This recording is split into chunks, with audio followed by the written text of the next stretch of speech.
Stop downsizing your most valuable asset was one of the most powerful things I heard on today's podcast. Today's podcast was so powerful that, in fact, I couldn't even record the intro with the guest because I had to process when we were done. My body is vibrating. It is up. I am all over the place in the most positive, happy, I want to go win at everything way. So here's some quick notes from the show today. How somebody went from being $400,000 in debt, custody battled, and tattooed pain to purpose on his arm. How being raised on great morals, shelters, and with food pantries led to abundance. His choice was simple. He was either going to become a professional rapper or a professional basketball player. How a police officer created the defining moment of his life. How asking yourself new questions can create your new identity. The most powerful question that you can ask yourself to win. The 3 simple questions that will map out the path to your wins and happiness. Are you locked in the prison of your mistakes? And one of the most powerful ones for me is stop downsizing your most valuable asset. So today's guest is a master high performance coach, mindset coach to professional athletes and sport teams and everybody. And we break down in this episode exactly how to start crafting your wins today in this moment to create the life that you love and live from your purpose. It is loaded. I'm tongue-tied. I'm vibrating, like my heart rate's up because we just finished the show. And so I'm going to highly recommend you get a notepad, you get some time, and you listen to this one. And this would be a triple listen. Listen once, listen twice, listen a third time. And please send this episode to your dearest circle, your entrepreneur friends, your friends, the people that you work with every day. So all of you can use this momentum together to win. So without further ado, I'm going to cue the intro. So let's get into the episode.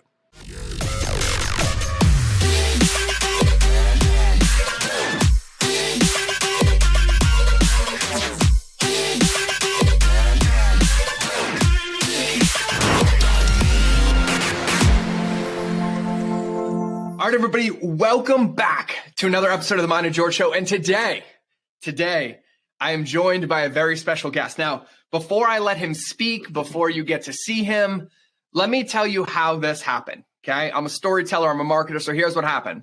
So I was in my office, and I've been cleaning and building my office. My son was in here, and my office looks like a hurricane went off. And in cleaning, I actually started putting books away. I built a new bookshelf. And in the middle of it, I found a dictionary. And it's really, really funny because my son looked at me and said, Daddy, what does winning mean?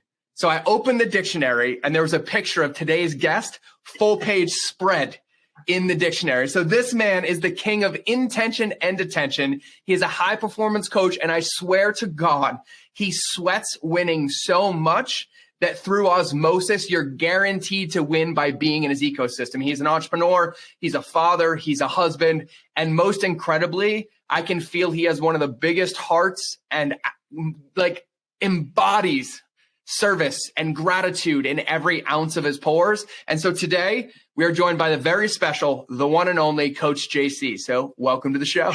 Come on, my man. What an intro. That's hilarious. I've never seen that or heard that before, but I love it. I'm so honored today to be on your show, and I'm just blessed that we connected, brother. Thank you so much. Yeah, man. I gotta say, I teach customer journey. Like, I teach relationships. I teach everything. And you made my nerdy little heart flutter after we did your show. So for everybody listening, I did a show on JC's show. We connected instantly and just started hitting it off. And then he's like, I'm going to send you a gift. And I'm like, okay, here it comes. Customer journey time. I'm going to go through this. He sends me a box, sends me this high performance playbook, which is on my bookshelf over here. And not like a notebook, not like anything. Like, this thing looks like it was crafted by the statue of David into winning. I mean, it's got like a felt cover. It's branded. It's all about me. And then not only a handwritten note to me, a handwritten note to my son, a gift for my son. And everything is just about ensuring that every single time you experience JC, you feel like winning. And this is my favorite part. And I'm going to say this because he says it normally, and I know he's going to say it at the end. But this is his fucking business card, okay? Like, this guy forces me to step up my game. You ready? This is what comes on the business card. Win all day. Today is my day. Nothing will get in my way of being the best version of me. I am here on purpose. I have a purpose. I am strong. I am passionate. I am fearless. I choose faith. I am a winner.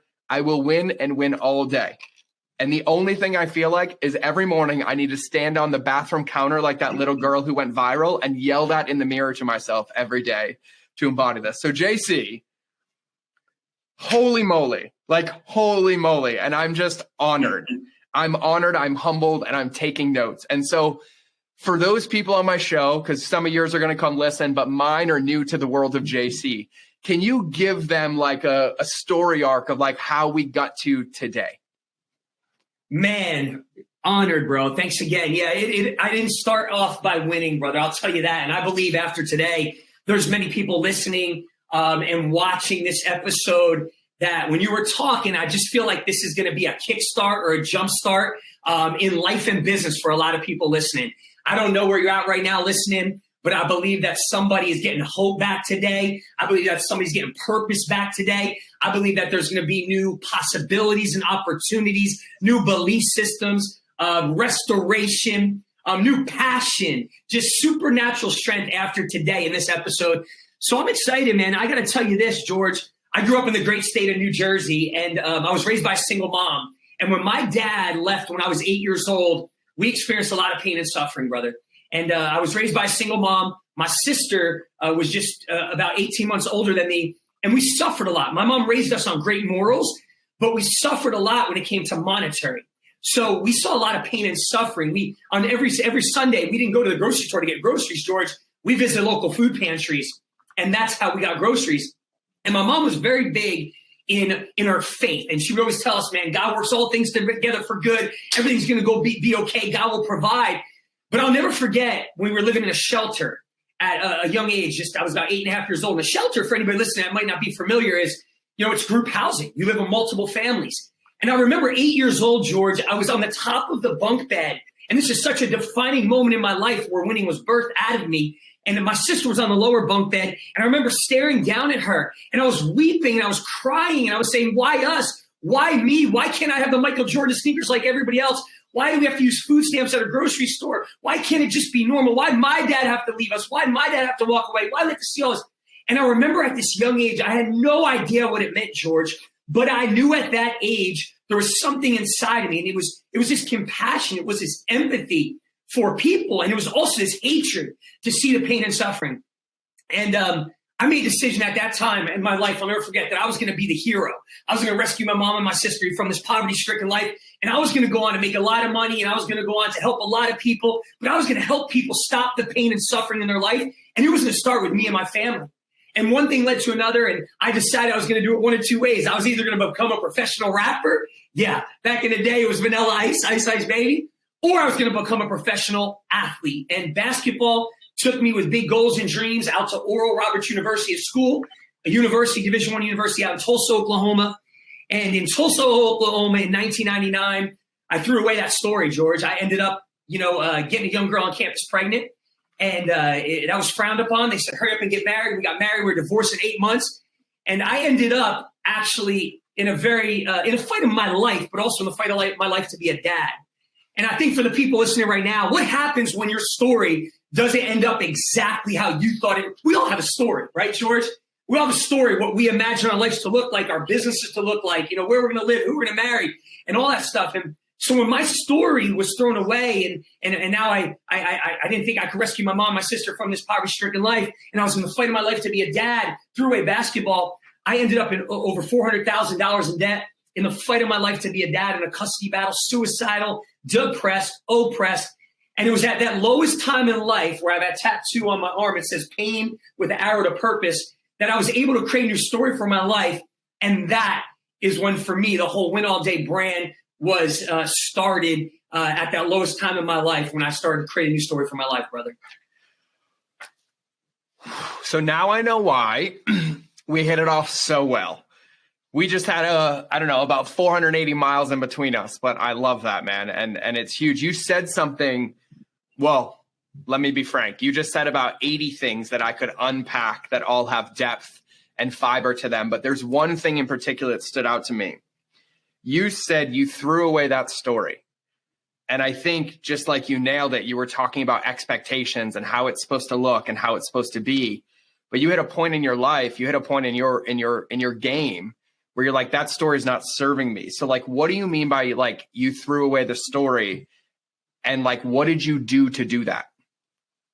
Yeah. So throwing away my story, I think we all have a story we create for our lives. And my story was from the experiences I experienced as a young man that I had to be the head of the household. I had to rescue my mom and my sister. So when I say threw away that story, George, you know, I that was no longer playing basketball was the ticket, right? Playing basketball for me, getting to the NBA, that was my ticket. That was what I knew. And I think so many times we live with this narrative and this story of what life's going to look like. And so for me at that moment in time, I realized that I could create a new story. And at first it was a depressed state. At first it was an oppressed state. At first I thought my life was over. And then when I got a hold of a few things and started to discover personal development, I enrolled in a Bible school. I started to understand the power of the mind. I started to realize, wait a second, just maybe, like you said, maybe everything I went through had to happen. And I adopted that mindset and that mantra and that perspective and that new story from an interaction I had with a police officer. And he said that to me, and I thought he was crazy. But during that interaction, I adopted, what if it had to happen? What if this is the life I was meant to live? And what if it didn't happen to me, but it happened for me? And what if I had to throw away my story? And what if I had to get this young girl pregnant? And maybe, just maybe, something good could come out of it. And so I believe that for me, I threw away the story that I created, but I also believe that so many times the story that we create for our lives may not be the story. It may not be the exact path that maybe the big man upstairs was looking after us and said, hey, JC, I got something different for you. I got something greater for you. I got something bigger for you. I have no idea where my life would be today if I went on to make the NBA. I have no idea what it would look like. But what I do know is now I'm walking out my purpose and my calling, and it all had to happen. And that's a mindset. It's an absolute 100% belief that a new story that I had to create at a very low time in my life.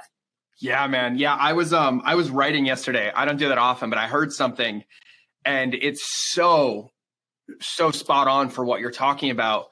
And, you know, you talk about throwing away a story so that a new one can come to life. And you talked about death of a story. And I think a lot of times we forget that in order for something to be born, typically the thing has to die. Or another analogy is like you have to write the conclusion of one book before you start writing another one. And I heard somebody, I don't remember where it was in passing, but he was speaking about something. And he said, a lot of people forget that when something dies, something else is born, and a seed is planted in the ground. But what we have to remember is that that seed has to live in darkness and still be nurtured and cared for before it can become above the surface and reap or sow what it needs to be sown.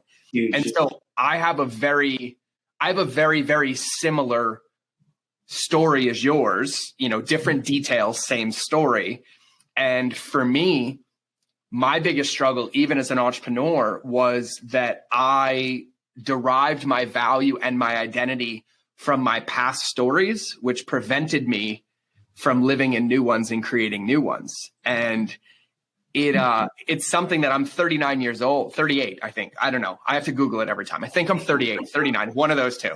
And it was maybe a year and a half ago, 2 years ago, that it finally clicked for me that I didn't realize who I was without my chronological history.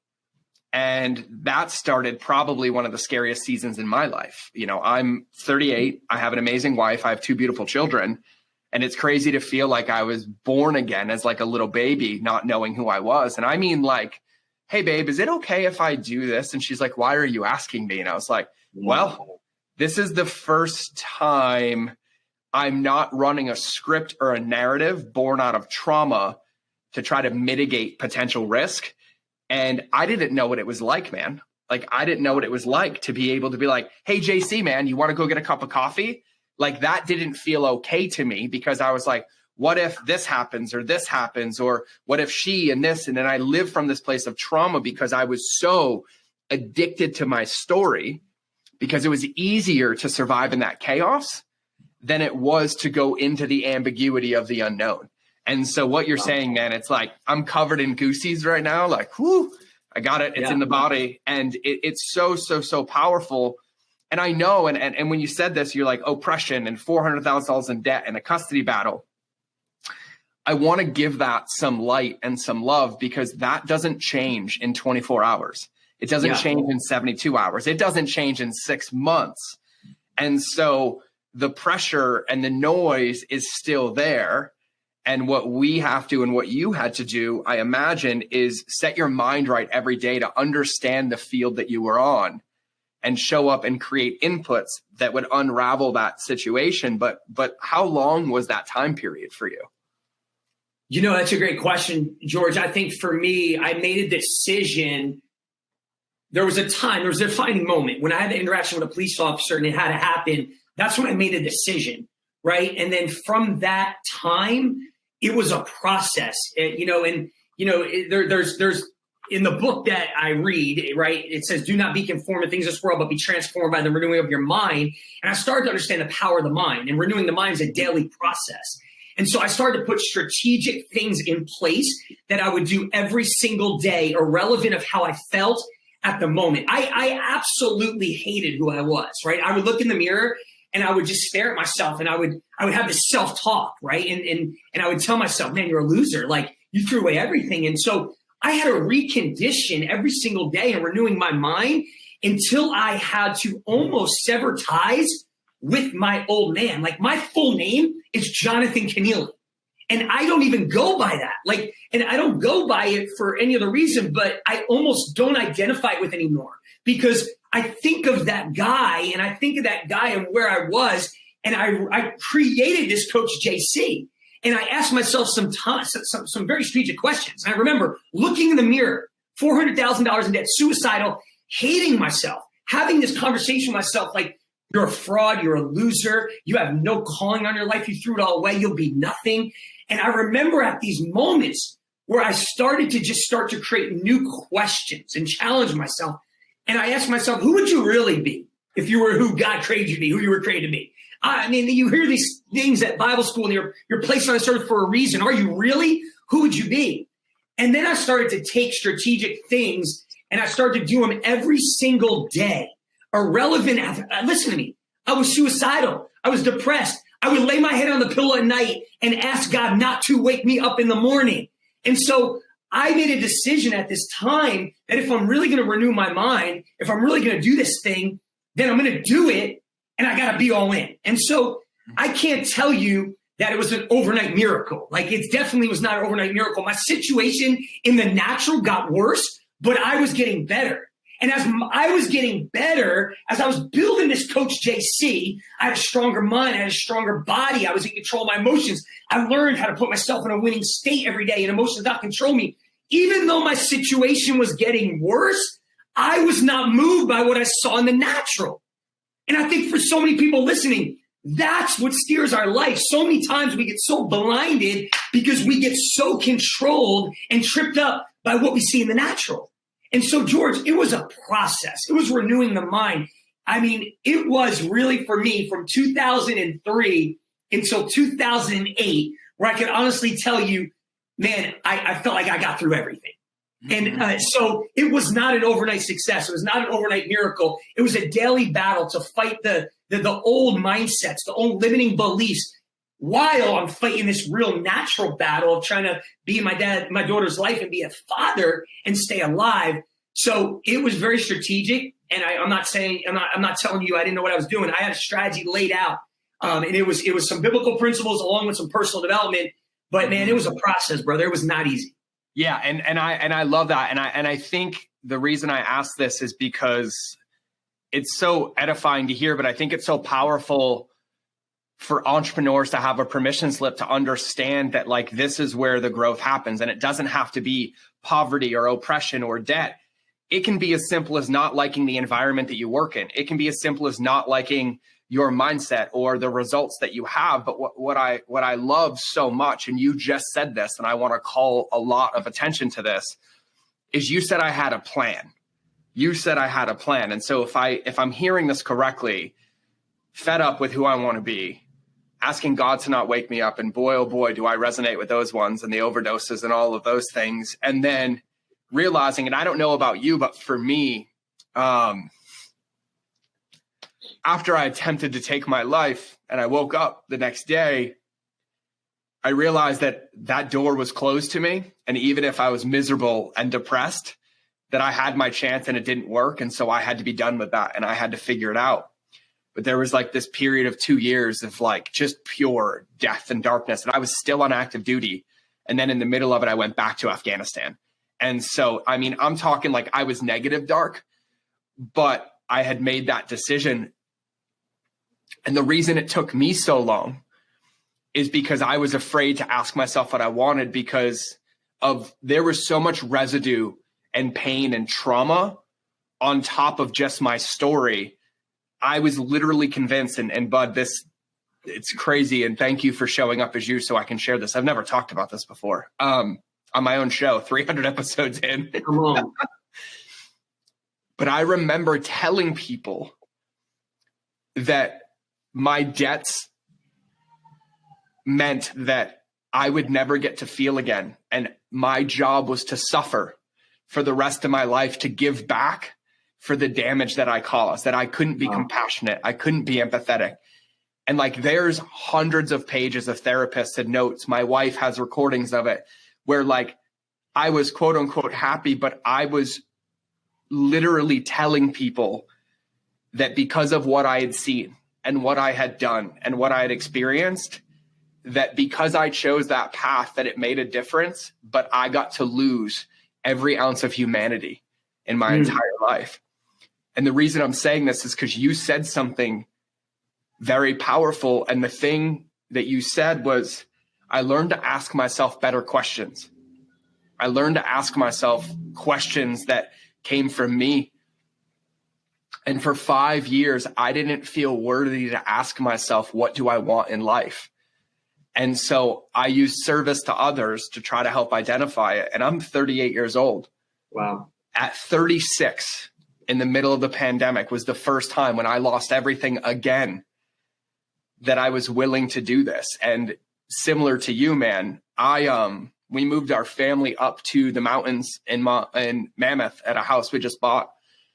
And I lost everything, like a couple $100,000 a month in recurring revenue. Like in 30 days, I lost $1 million in consulting contracts right after we bought multiple homes and, first world problems, but it was an atomic bomb. And I remember I made a rule with myself. I asked myself some hard questions and I said, I'm going to hike every day until I find the answer. And every day was like, I'm going out in nature. And some days, 10 minutes later, to have clarity. And all I was looking for was the one thing to do that day. The one thing to do that day. One day I hiked for 7.5 hours and it came like right at the end. And I did that every single day for 45 days. And on the last day I did that hike, this podcast was launched. And that's where it came from. And so what are some of your favorite questions or questions that you rely on or ones that you've leaned into that have allowed your body and your being to get connected to possibility, to be in the inquiry of like what my life or what winning or what happiness looks like? Like, what were some of your questions, or what are some that you love utilizing as a tool? Because for me, I didn't know I could ask a question. And I'd read every book. I was a personal development coach. I was a leadership coach. I had all the accolades, New York Times bestseller, #1 app in the world. Like on paper, everybody wanted to be like that. And on paper, I wanted to crumple it up, throw it in the trash because I felt so lost and I never knew what to ask or what to do. I mean, I think it's a great question, bro. And I appreciate being transparent. I think for me, the #1 question I started asking is, who do I need to become? And so when I'll never forget, I was in a 600 square foot apartment and I was laying there face down on the carpet and I was just weeping and praying. And I started to really build a faith. And throughout that faith, I started asking myself these 3 simple questions over and over and again. What do you want? What do you really want? And so I threw away basketball. I threw away all this stuff. I was so unclear on my vision. Like I had no idea what I wanted anymore. And so the first question I asked myself is, what do you want? And so like, I remember reading, you'll write the vision and make it plain so that those who read it could run with it. I was like, you don't have a vision. You don't even know what life looks like anymore. All you know what life looks like is what's right in front of you. All you're seeing is the mess. You can't even see what's ahead of you because you're so stuck seeing what's behind you. I was such a prisoner of my mistakes and I was living with this guilt and shame. And so I started to write a vision that was scary, right? I started to write a vision and be so crystal clear on what I wanted. I felt like I was almost an imposter. I felt like, who are you to write this? Like, you caused this. You got this girl pregnant. You're throwing away your story. You can't make this happen. Why do you think you could, go get full custody of your daughter? Why do you think maybe you could make this money? Why do you think you maybe could be this person again? So I started to write a crystal clear vision of what I wanted. That was the first question I asked myself. And I wrote, George. I remember writing vision, and then I would cross it out. I'd say, you're an idiot, bro. Like, you can't write that. You can't have that. Look what you did. And I went through this constant battle, this identity crisis. And that's where it led me to, what do you want? Write the vision and make it plain. If you don't know what you want, you will never get it. Helen Keller said it best. What is worse than being born blind? It's being born with your sight with no vision. I started to close my eyes, George, and I started to ask myself, what do you want? And I started to see beyond my current natural situation. I started to create a compelling vision beyond what I could see in the natural. So what I'm telling you right now, if you're listening, like, I could have got stuck on the current situation.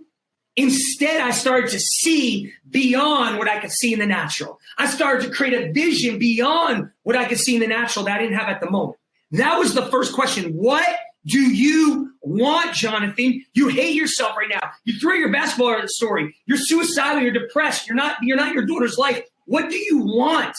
Right? That's your GPS. That's your directional guide, right? And so once I started to write that thing and I had clarity, that brought me clarity, right? Then I would focus on it and say, okay, well, why do you want that? Why is that important to you? Why do you think you deserve that? Do you deserve it? And I would ask that question over and over. Well, why do you want that? Why do you want that? And I would keep asking myself that.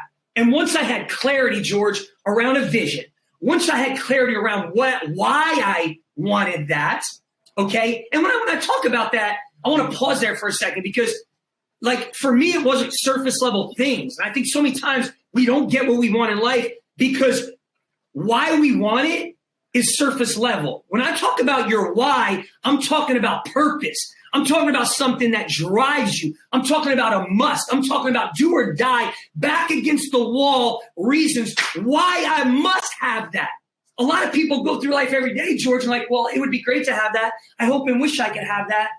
When I had clarity what I wanted and I had strong reasons, strong whys, purpose must happen, then the last and most powerful question I asked myself was, who do you need to become? Who do you need to become to make that a reality? And I started to create this avatar, this guy, Coach JC. And I said, all right, who would you be physically? Who would you be spiritually? Who would you be mentally? What would you look like as a dad, as a husband? Now, don't forget, I just went through a divorce at 19 years old. I'm not seeing my kid, and I'm painting a crystal clear picture of what a dad would look like for me, what a husband would look like for me being out of debt, me raising my daughter, me having a business, a new career. I didn't know what the end game would be. But when I asked myself, who do I need to become, that last and third powerful question, then I started to put strategy behind becoming that person. And you know what? Then my vision started to become a reality. So what do you want, JC? Why do you want it? What do you want's vision? Why do you want it? Strong reasons and purpose. And then who do you need to become to make that vision a reality? And that's when I started to shift my identity. When I didn't focus on the vision, I didn't focus on the why. I knew why. That's what woke me up in the morning. I started to have purpose again in life. I started operating with faith. I knew what I wanted. But when I started to walk out the daily action steps and the habits and the rituals, when I didn't feel like it to become this person, that's when the vision became a reality. Does that make sense? Bro. Yeah, I just want to pause for a minute to let that marinate into everybody's DNA. And yes, it makes sense. It's so powerful and profound. And what I love is the dedication and the commitment to not moving forward until you have the clarity. Because I know for me, and I like to speak personally on my show, is that for a lot of my life as well, I was waiting for everybody else in the world to tell me my vision.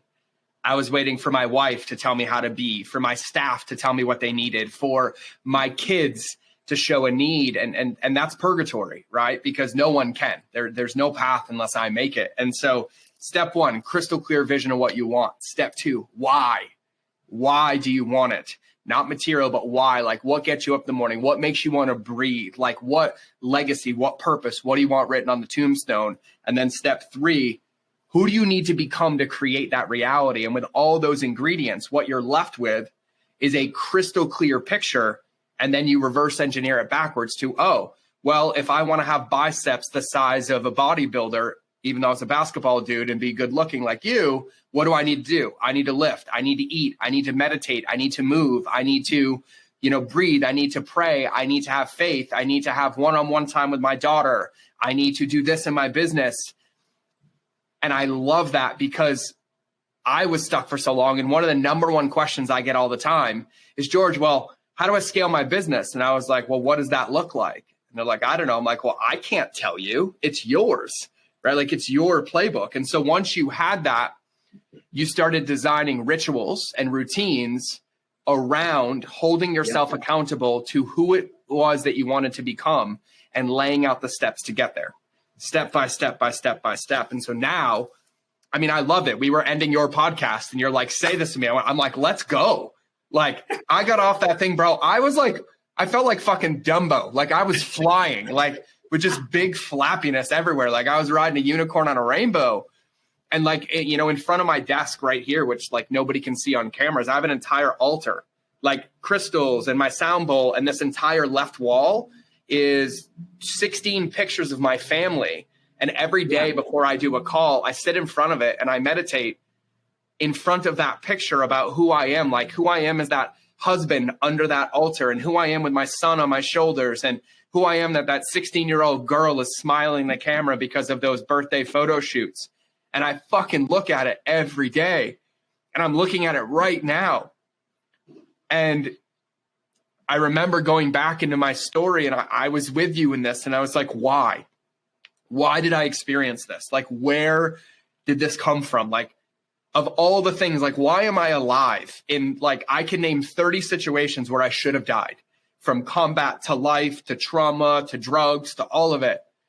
And bro, I got to the same point as you, except it took me a whole lot longer. It was like 2017, 18 maybe. And I had a shaman look me dead in the eye.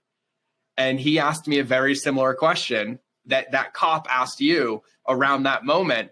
And he looked at me and he said something along the lines of like, well, you can't get anywhere if you don't know where that is. And I was like, oh, so what do I want? And he's like, I can't tell you. And I stayed with him for 7 days. And all he did was ask me a question a day. And I realized I had no vision for my life. None. Yeah. And I couldn't see. And just like you, like, I couldn't see what I wanted yet. What it felt like is if like there was this body of water and there was just all this trash stacked on top of it. And I wanted to jump in, but I had to clear it out. And all I could focus on at first was trying to find meaning in my existence, finding meaning in my identity. And so he sent me off in silence. I spent a couple days in silence, and I sat there with a pen on a piece of paper, man. And I was like, what's my purpose? Like, what's my purpose? Yeah.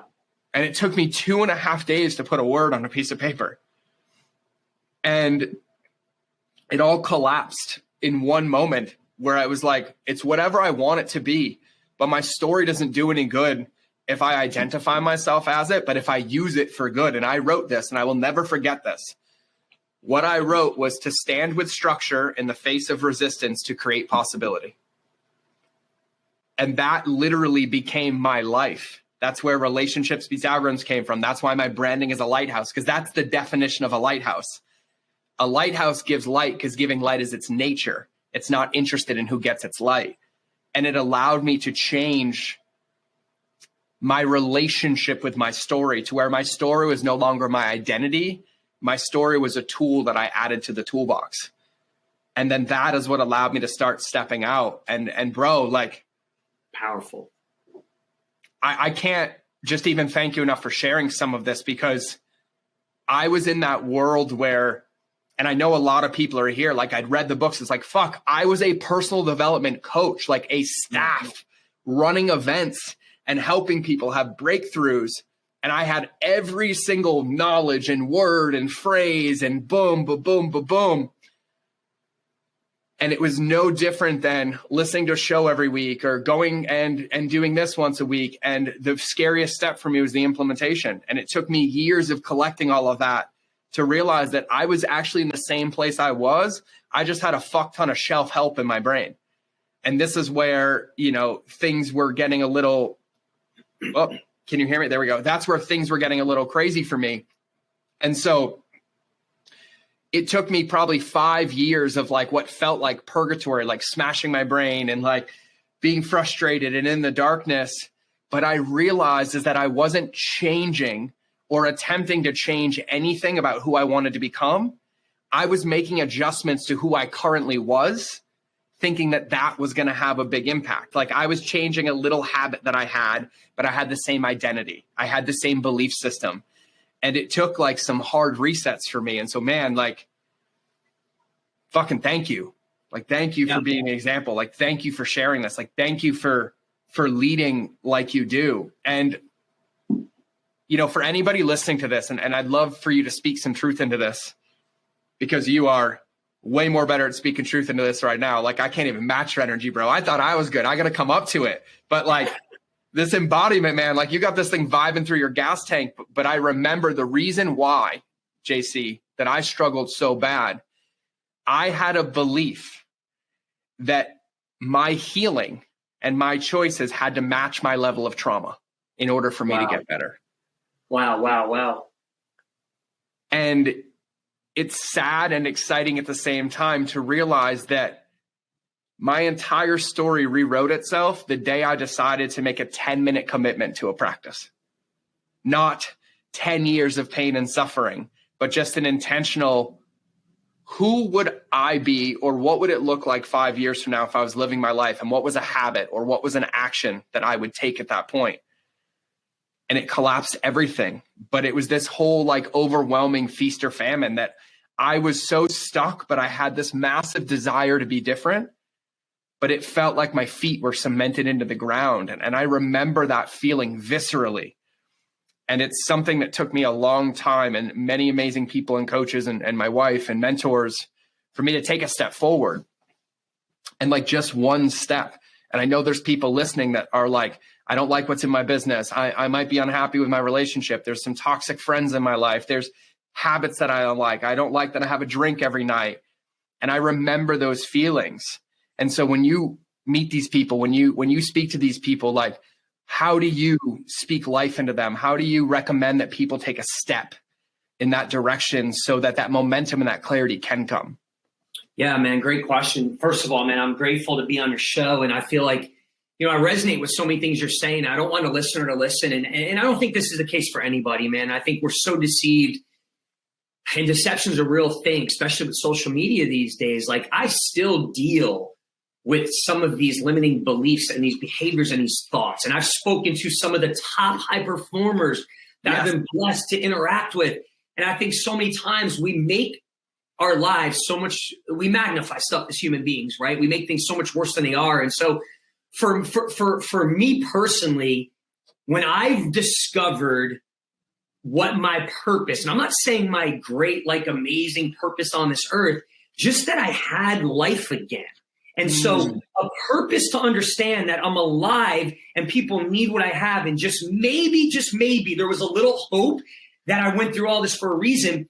That purpose started to bring me a passion and excitement and energy again. I was living with no excitement, no energy. I hated who I was.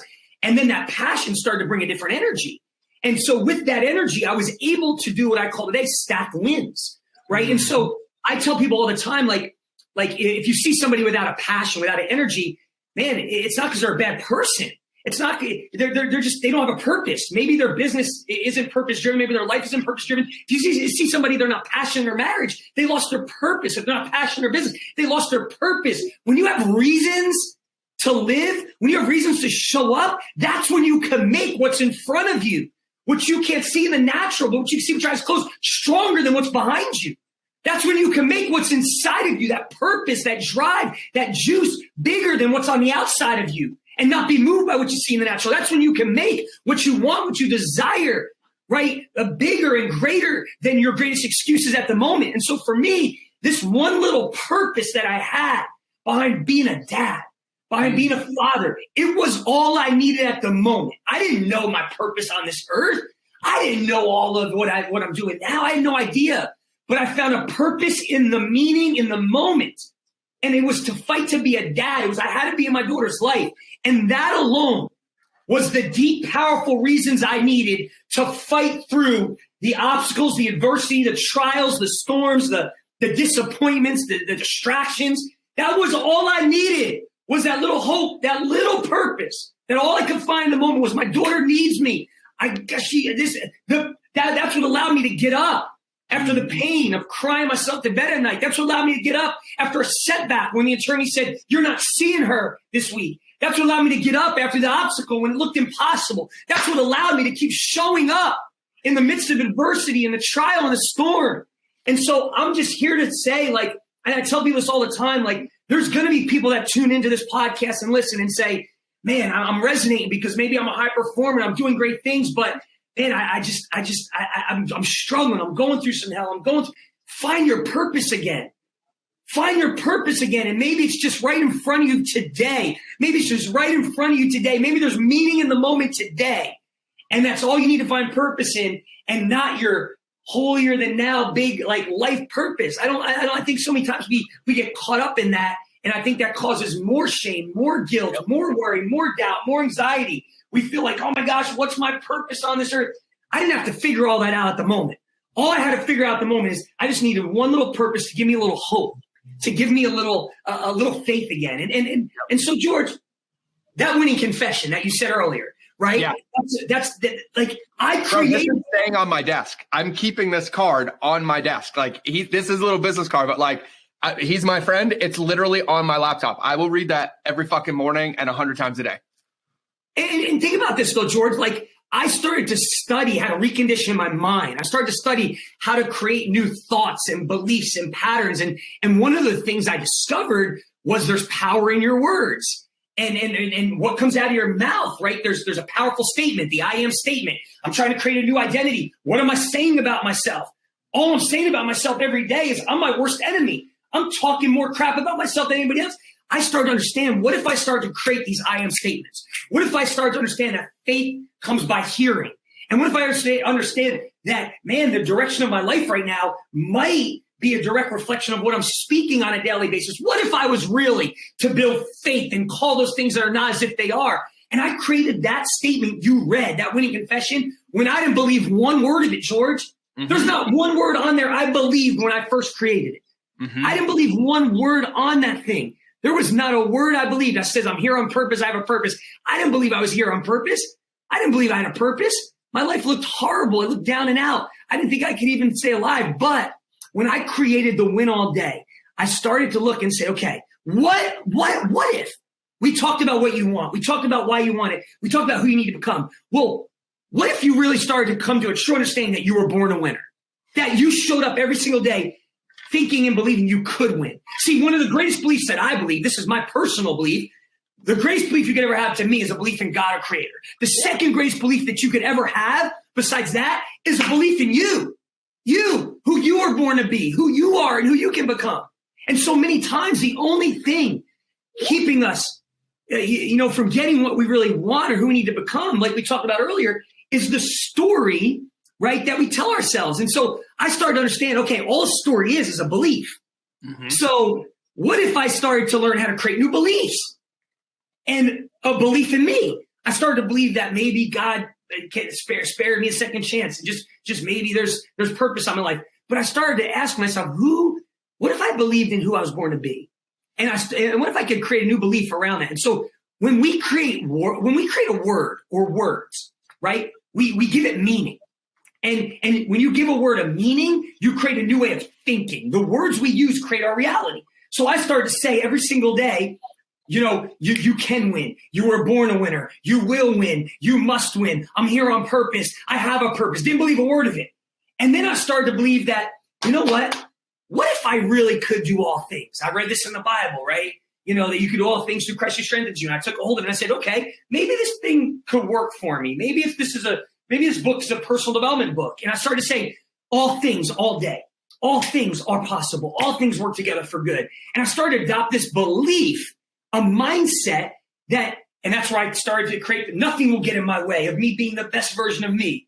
And I started to make a decision that I'm going to create my new reality, that I can do all things, that I am strong, that I am passionate, that I am fearless. I was walking in fear. I started to choose myself. I'm fearless. I choose faith. I'm passionate. I'm encouraging. I'm joyful. I'm intense. I'm motivated. I didn't feel any of that. But I started to change. And I remember reading Tony Robbins' book. He said, the meaning of anything in life only has the meaning you choose to give it. I started to shift the direction of my life by what I focused on. And I started to shift what I focused on by what I started to speak out of my mouth. And that birthed the win all day. Just by me saying this over and over and over and again, I started to, that card I gave you, I started to see it on the paper, right? And I would see it. And I would just see it every day. I would see it every day. I would see it every day. Okay. And then I started to say it. I started to call those things that are not as if they are. I started to speak it, but I didn't just speak it. I started speaking with conviction. I started speaking with authority. I mean, I would be yelling in my car. I'd be yelling in the shower. And then I started to see it. I started visualizing myself already there with a new belief. You're here on purpose. You have a purpose. I started to see my new purpose. You're strong. I started to see a strong JC. You're passionate. I started to see a passion. You're fearless. I started to see it, say it, and do that on repeat every single day until that card started to become a reality. And people say, well, how did you? I just feel like I did it over and over and again where I started to condition and it became part of my DNA. It started to become part of my identity because I didn't believe it when I first started saying it. And then I started to believe it. Does that make sense? Yeah. Yes, it makes sense. Yeah. I'm trying to stay in my chair right now, bro. I love it, man. I mean, like my dear friend, Jim Quick, one of the most powerful things I've ever heard him say is if you fight for your limitations, you get to keep them. Right. And when I hear that story and I hear that stagnation, I wrote something down and I said, become the author, not the orator. Ooh, come on. Because I realized that for me, most of my life stayed where it was because I was too busy orating my past instead of writing my future. Powerful. And it's so powerful and it's so simple because I'm the same way as you. I just did a podcast. I record a podcast on environmental design, right? And so you shared this, right? You were like, I was my biggest enemy. I was an asshole to myself. I was so mean, like I'm a monster and I've killed people and like I don't deserve to live and like all these different things, right? Gotta love shamans for me. Ready? This is what I did is he told me to do this.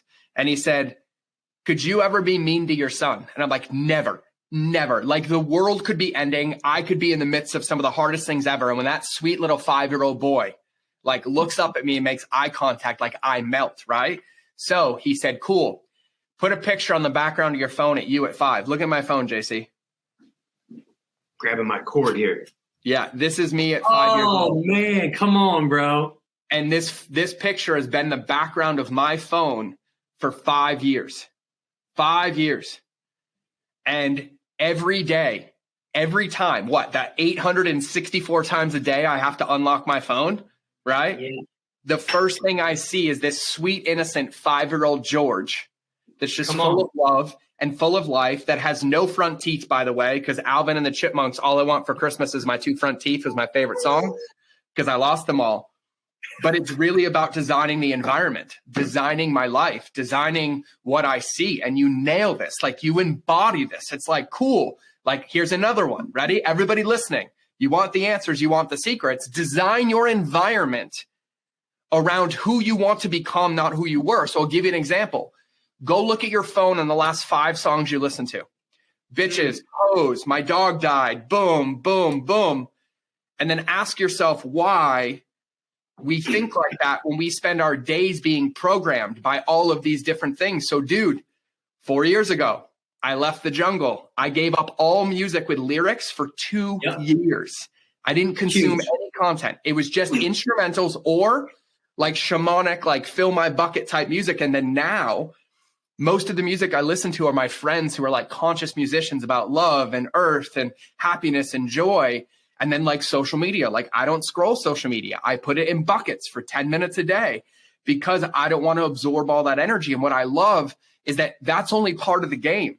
You have to protect. You have to increase the protection and safety around you, around your belief, around your vision, around who you want to be. And then you have to increase the inputs around you that are aligned to who you want to be, not who you were. What does your card say? What does your phone say? What's your fucking ringtone? What's your alarm code? What's on your desk? What's in your car, right? Like, I love this. Like, I take this, like, win all day, right on your sticky note. I still do this to the day. If you go in the bathroom of my office, there's a pink sticky note because it's my favorite color. And at the top of the fucking mirror, it says, "You're beautiful." I wrote that. I wrote that I'm beautiful. Every time I go pee, I remind myself how beautiful I am. But it's really about how much we give. And what I love, JC, is like what you embody is like you surround yourself with possibility. You surround yourself with it and then you embody it. And when you do that, Parkinson's law takes over. If you build this container of winning and connectedness and heart, no matter what, if you stay in it, you're going to fill it and it brings out the best of you. And so, yes, I fucking love everything that you're saying and I want more of it. I want to tattoo it on people's souls. Well, and George, think about this though, man. Like, this is so powerful because so many times, and I think this is a game changer. This is an absolute game changer. It was for me.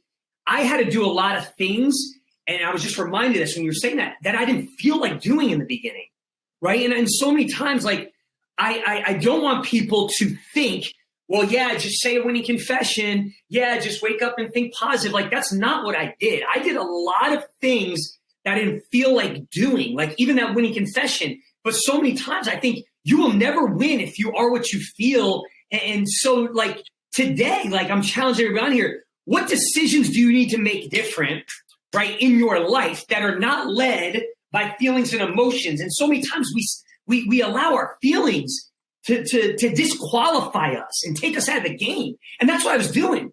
I was going by feelings, guilt, shame, this, that. And so, like one of the things I did, like, check this out, George. I was reading the Bible, and I remember it said that God had these 10 commandments. And I was like, well, if God had the 10 commandments, why shouldn't I have 10 commandments for my own life? And I started to understand, I didn't realize what I was doing until later, as I started to study business, I understand core values and started to understand, like, branding. And I was like, wait a second.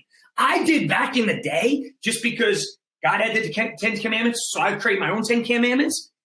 And I did what I do now in business. And so I think a lot of times, George, you know, I'd ask this question. What are you committed to, right? What are you committed to? When I wrote that vision and I knew why I wanted it, I had to make some really strong commitments, and commitment's a choice, not a feeling.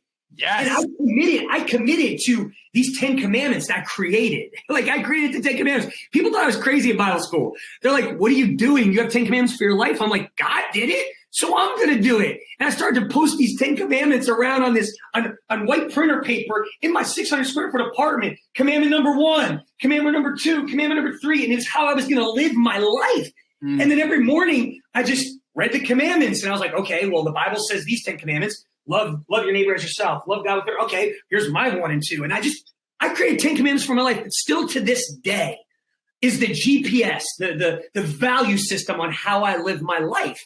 And so I think if you're led by feelings and emotions, you're going to have a very roller coaster life. And I'm not telling you not to be vulnerable. I'm not telling you not to have feelings and emotions. I felt it all. And I think you should feel stuff. And that's a whole other topic. But there also comes a point where you've got to make a decision and say, if I continue to be led by feelings, man, my life is not going to go the direction I need. I had to do a lot of things, George, that I didn't feel like doing to get out of that slump and create a new life and a new story. Does that make sense?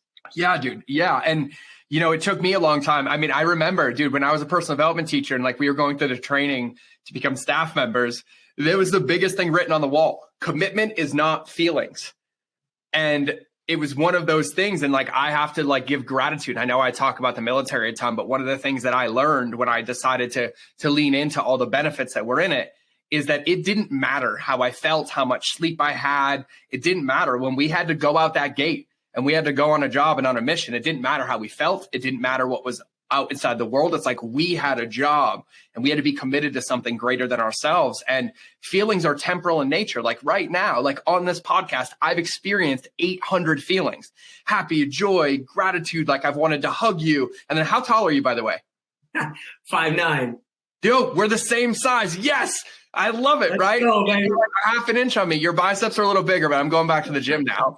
But it was like, oh, I just want to hug and hold. And then I had sadness and I had gratitude. And then I had some grief and I had some all of this. And all of it was temporal in nature, but it doesn't change the fact that like what we want is what we have to commit to, and we have to step and step and step. And you know, earlier you said something too that I wanted to put a bow on and bring it up, is you said you talked to all these high performers. One of the things that I want everybody to understand is that the feelings never go away. The relationship with them changes.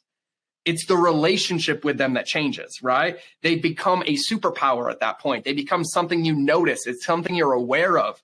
And for me, I thought forever, like, oh, there's this finish line, right? Like when I'm here, there won't be any sadness or any fear. And I'm like, oh, no, I just gave it a cup of coffee now and I use it as a benefit to me.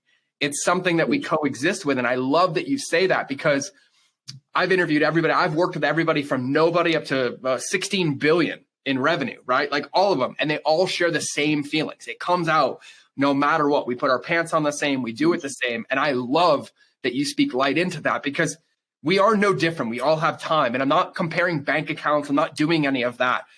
But it's like, I've been in this deep reflective state this year. This is my year of saying yes. My wife and I made the declaration that this was our year of saying yes. If the universe presents an opportunity to deepen a friendship, an experience, a moment with our kids, with you, with whatever, my default answer is yes. And that stretches and that pulls and it does all of these things, but it's all born out of possibility. And it's like, am I afraid? Yeah. Am I boom? Like, I'm going to film a TV show that I just said yes to out of nowhere. I knew nothing. They sent me the details. I'm like, oh, that's what we're doing. And if I based it based on feelings, like that opportunity, that connection, whatever magic is created in those 8 days would have never been able to come to fruition. And so I love it. Like when you talk about this, I got to tie it down together, because like the 10 commandments, the way that you design your life, winning, all of those pieces, those are the keel in the water, to where even when feelings get overwhelmed, because I know they do, even in doing this work, when I'm like, I have all of it, there's times where I still get frozen and I don't know what to do, or I have this thing.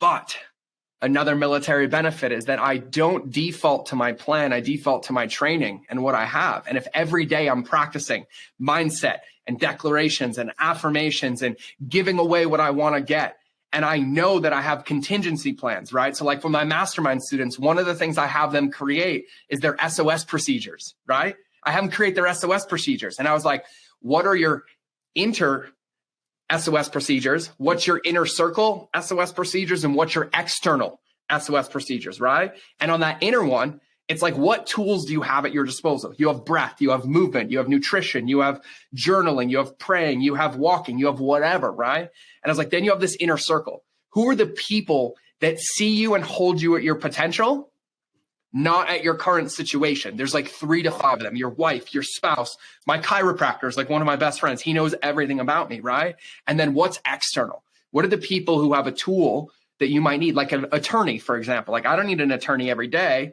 but I've been hit with cease and desists. I've been hit with lawsuits, right? And my body shuts down and I'm like, oh, walking isn't going to work. I talk to my wife, boom, external, call the attorney. And in a matter of 5 minutes, a feeling that would have literally held me hostage for weeks, months at a time is mitigated in a minute of 5 minutes, right? And so, bro, I love everything that you're speaking. I love all of it. And what I love so much is like, I'm hearing the books in my head. I'm like, Atomic Habits, James Clear, Wind Stacking, Environmental Design. We got Benjamin Hardy in the mix. We got Jim Quick in the mix, like people I love and respect. And JC speaking truth with winning into all of them, man. It's so powerful. And what I also love is the simplicity of it.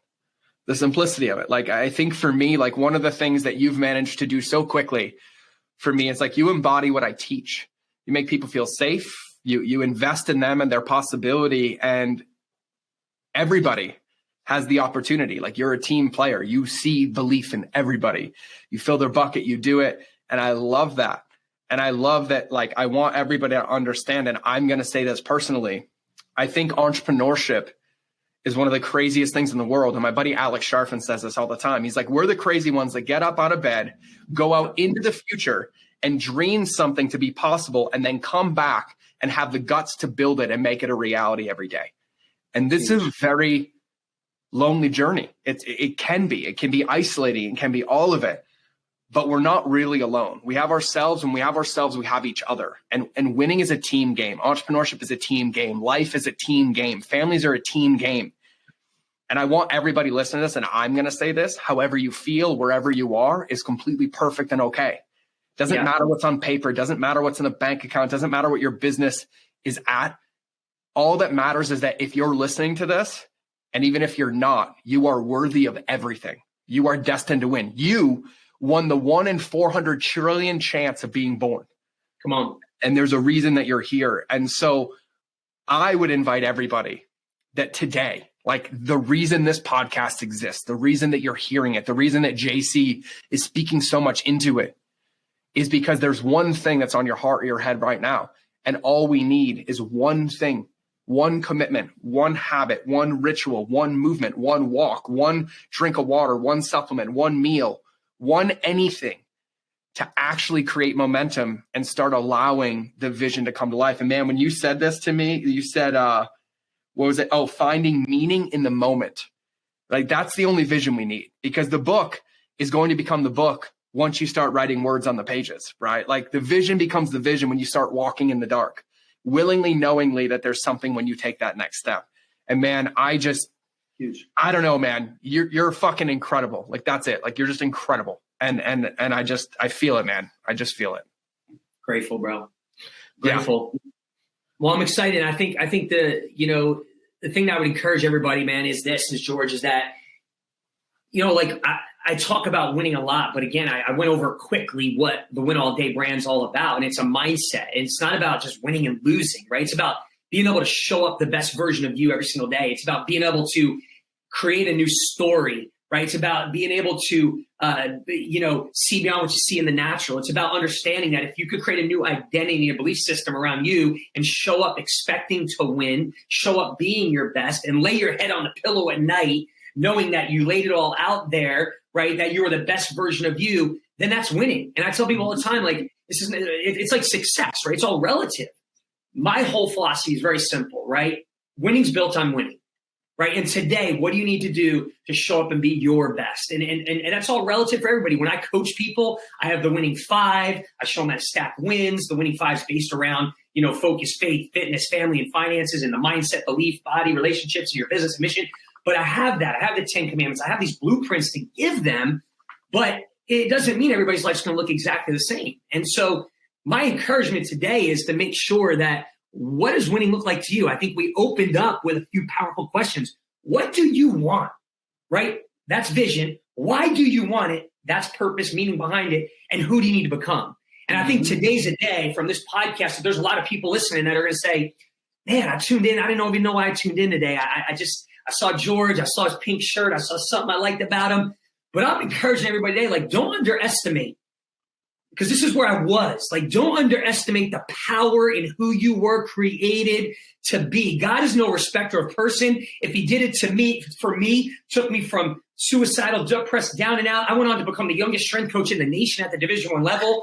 Started 5 businesses, wrote 6 books. I've worked with some of the top pro athletes. Like, I'm just telling you, don't underestimate the power in who you were created to be. Like, stop downsizing your most valuable asset, and that is you and who you were born to be, who you are, who you can become. There is value in you. And like, when I've helped people build personal brands, this is the number one thing I talk about. I want to know your story. I want to know the hell you went through. I want to know the mess you went through, because that is where we're going to build this personal brand, with your gifts and your skills and your knowledge and your experiences. And that is the X factor. That is what nobody has. And that's what did it for me. So what do you want to be known for? What do you want your life to represent? What do you want your message to be to the world? Like, I believe today, for many people listening, it's a defining moment. I believe it's a defining moment for your business, for your bank account, for your relationships, for your calling, for your purpose, for your destiny, for you to see value in you. I believe people showed up on this podcast today and said, this is the only thing I need to hear, is that I'm worth it. That I'm here on purpose. I have a purpose. I've been downsizing who I am, and that there's power that lives inside you, that there's a winner inside you, that if you could just get a hold of that today, that you were placed on this earth for a reason. And it's to give the world what you have, to do something beautiful and significant, to serve and the people that need you on the other side, I believe your entire life can shift when you bring back a belief. It's self-esteem. It's a belief in who I really was created to be. Man, I believe you could change everything in your life at any time. And I actually believe it already happened, because if you're listening to this, we've been programming your subconscious the whole time anyways. So keep listening, because you're going to start winning. Dude, we're going to have to do round 2, round 3, round 4. You're going to have to come speak at the event. I've never been to Oklahoma either, by the way. That's like one of the only states I haven't been to, but my bank was there because I banked with Fort Sill National Bank when I was in the Marine Corps. That's the only tie I have. And you got to come to Montana, bro. I can't. So listen, everybody, I could do a show with JC all day, every day. I could call him and let him speak truth into me. But here's my recommendation. And I say this with a very, very heavy-handed recommendation. Surround yourself with JC.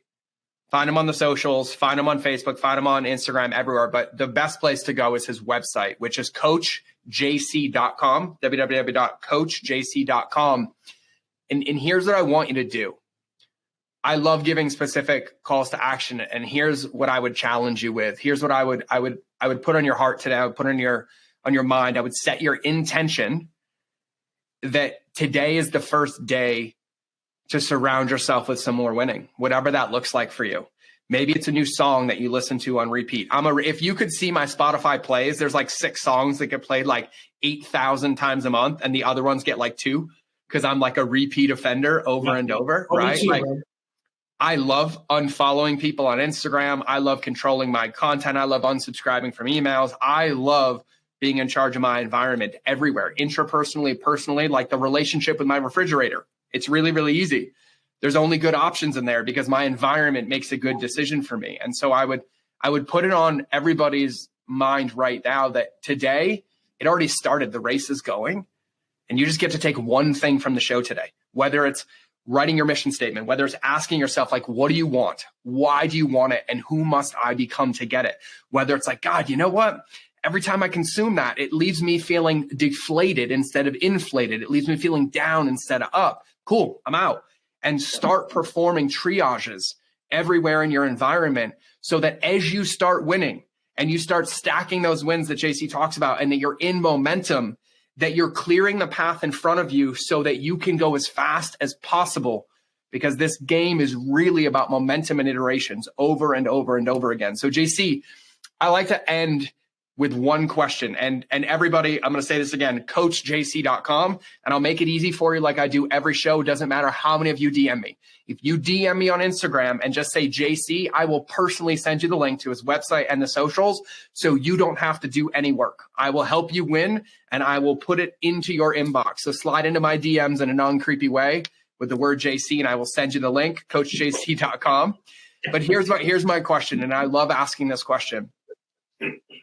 Imagine we're an hour and 5 minutes in that somebody forgot. They got Men in Black for the entire episode up until this point, or somebody only grabbed this one part to send to a friend. And in this moment, you have the ability to tattoo wisdom on their soul. Like, I mean, it's permanent and it's never leaving. It's a belief. It's a saying. It's anything that you have to permanently give somebody. What would your tattoo wisdom be? Oh, man, I think, I said it a little earlier, but I think it'd have to be, to bring back a belief in you. I think we talked about a lot of great things today, man. And as I just think about all the things we talked about, we talked a lot about identity. We talked about, who are you? I think that would be the number one question, right? A lot of times in life, it's not who you think you are that holds you back. But in life, it's a lot of times who we think we're not. And so I would tell you today, like, if you could take one thing away right now, it's to bring back a belief in you. I said it earlier. I believe it's one of the greatest beliefs that you can ever have is a belief in you. You're not defined by your business. You're not defined by your past mistakes.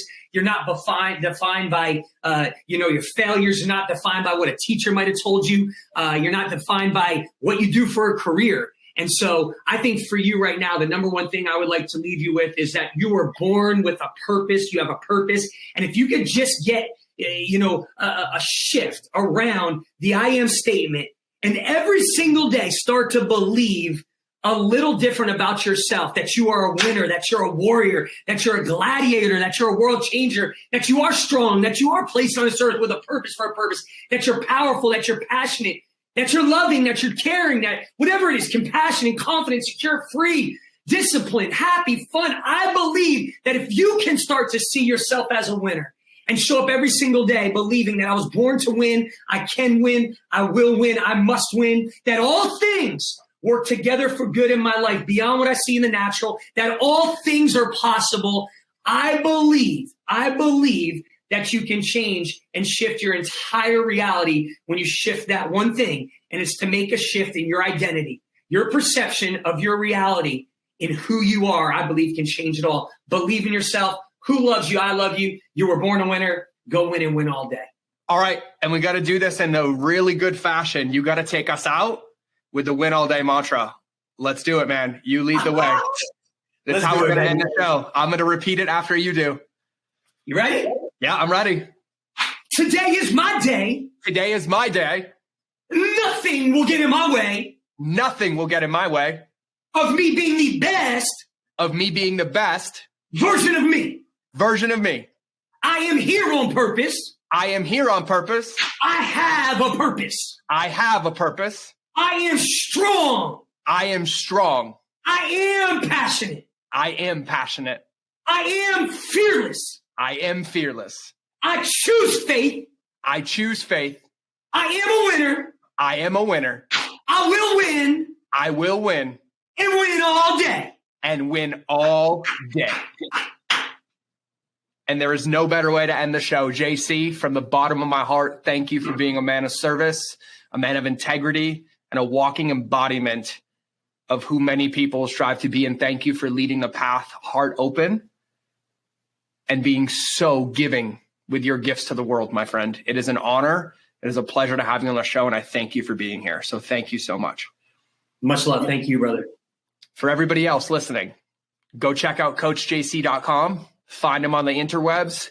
Surround yourself with winning. Build your world. Build your environment to bring out your gifts and stop downsizing your most valuable asset, which is you, because you are the greatest gift that this world could ever have, and we want more of you. So I'm going to stop bumping my gums. We're going to cue the outro. Have a beautiful day. Remember that relationships will always beat algorithms. I will either see you in the next episode or you will hear me in your earballs. But either way, we out.